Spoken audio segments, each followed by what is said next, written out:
Hi all. आज आपण बनवणार आहोत झटपट पौष्टिक कटलेट. तुम्हाला आता इथे इन्ग्रेडियंट्स दिसत असतील.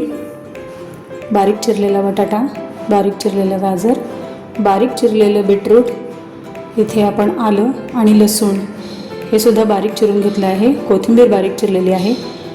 आणि इथे आपण मसाल्यांमध्ये तयारी केलेली आहे. आगरी कोळी मसाला, लाल तिखट, जिरे पावडर, धणे पावडर आणि हळद, आणि इथे चवीपुरता मीठ घ्यायचं आहे. ब्रेड क्रम करण्यासाठी किंवा आपण कटलेट जे बाइंडिंग आणण्यासाठी आपण इथे ब्रेडच्या 4 स्लाइस घ्यायच्या आहेत. त्याच्यानंतर आपण हे ज्या चिरून ठेवलेल्या भाज्या आहेत ह्याच्यामध्ये तुम्ही अजून पण भाज्या ॲड करू शकता. जसं की आहे बीन्स आहे, मटार आहे, तर त्याच्यात अजून पौष्टिक होतील. जर तुम्हाला थोडीशी पालेभाजी जरी घालायची असेल चिरून तरी तुम्ही त्याच्यामध्ये ॲड करू शकता.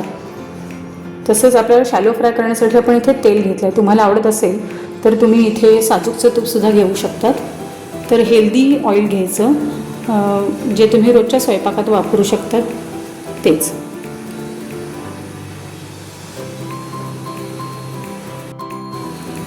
आता आपण स्टेप्स सुरू करणार आहोत.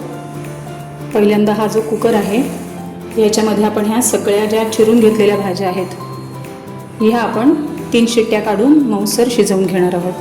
आणि मग करूया आपण पुढची प्रोसिजर.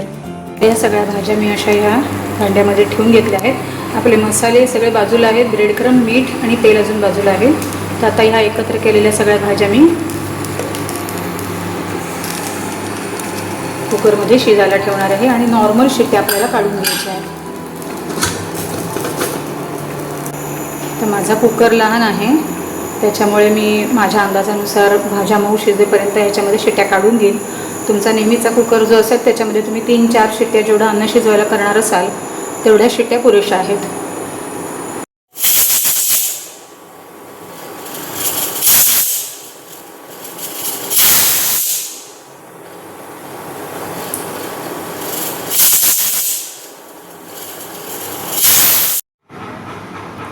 चला, तर आपला कुकर आता झाला आहे.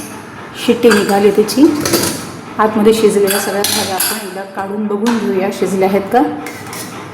छान मऊसूत भाज्या शिजलेल्या आहेत, पण आता ह्याला गार करणं महत्त्वाचं आहे. आणि मग त्या गार झाल्यानंतर आपण हे जे इथे ब्रेड क्रम करून ठेवलेले आहे ह्याच्यामध्ये आपण सगळे मसाले घालून घेतले आहेत. ब्रेड क्रम आपण जाडसर हातानेच करून घेतलेला आहे. इथे धणेपूड, लाल तिखट म्हणजे मिरची पावडर, आगरी कोळी मसाला, जिरे पावडर, हळद आणि हे मीठ हे आधीच बाजूला काढून ठेवलेलं आहे.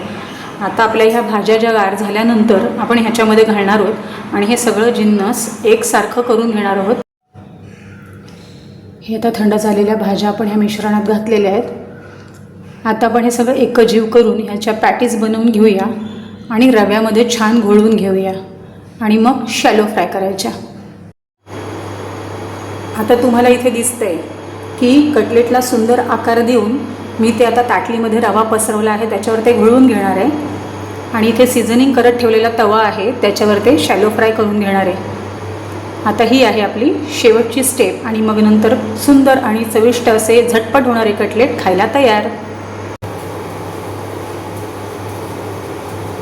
सगळे कटलेट ठेवून झाल्यावर आपल्याला टेम्परेचर थोडंसं कमी करून घ्यायचं, किंवा आपण म्हणूया गॅस आपण आता लो टू मीडियम फ्लेमवर ठेवायचा.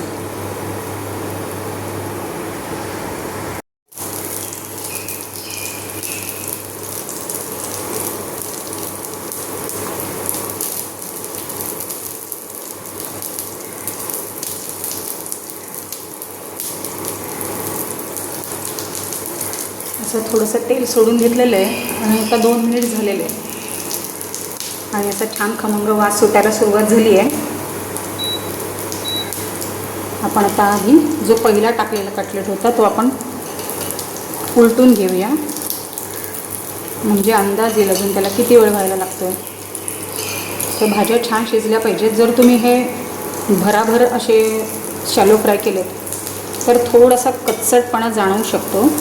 म्हणून आपल्याला जरा त्याचा फ्लेमचा अंदाज घेत घेतच त्याला शॅलो फ्राय करायचं की जेणेकरून ते आतून कच्चे नाही राहिले पाहिजे. भाज्या जरी आपण शिजवून घेतल्या असल्या तरी पण मग ते कटलेटला थोडासा असा कच्चा स्वाद लागू शकतो आणि असे सुंदर खमंग कटलेट तयार होताना दिसत आहेत.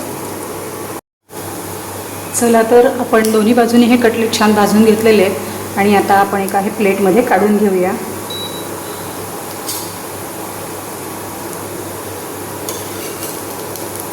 इथे तुम्ही बघतच असाल की रवा अजिबात जळलेला नाही आहे, कारण आपल्याला फ्लेमवर कंट्रोल ठेवायचा.